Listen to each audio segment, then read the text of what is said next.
Our brain also has a role when it comes to the design and creation of POSM. So in this short section, we're also going to touch upon the psychology in the design of POSM and marketing materials. So our brain is split up by the left side and the right side. For example, logic, language, and speech are most of the jobs of the left side of the brain, while creativity, intuition, and spatial attention is associated jobs with the right side of the brain.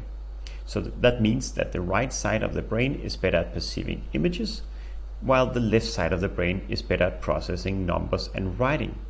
So then you would obviously think when you're creating POSM that you should place text and numbers on the left side and pictures and images on the right side. But that's actually not true.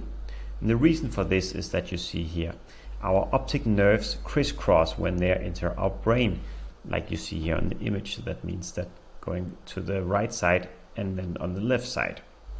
So that means that basically the right side is better at perceiving images and the left side is better at perceiving numbers and writing. So for the brain to process is the best way, images should be placed on the left and text and numbers etc. should be placed on the right. And we also have a study that also suggests that. So what we see here on the left side is a study that conducted by Lays, which shows that when you place the image on the left side and the text on the right side, it had a better overall neurological effectiveness that you see here, going from 6.3 to a 7.4 score. So basically that means, and also states, help us state the fact that by placing the image on the left and text on the right, it is better for the brain to process this image and the POSM.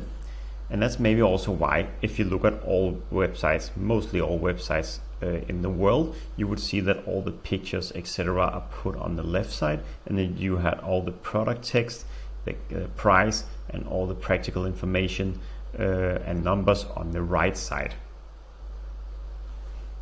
So another very important factor to consider is when you're using a talent here meaning people, and where the talent is focusing on your marketing materials, because that also plays a very important part. The example here proposed by Neil Patel illustrates how two seemingly similar designs can produce significantly different effects. Human beings have a natural tendency to follow the gaze of others, and we have been coached since birth to follow arrows directing us to where we should be looking and going.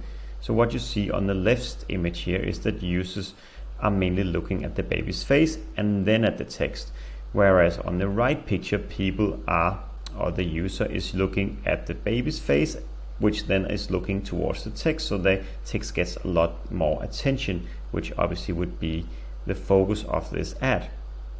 So basically what this means is that, remember when you're using talent or people in your marketing materials, that have them to focus on the most important part of the ad or display or whatever you might design.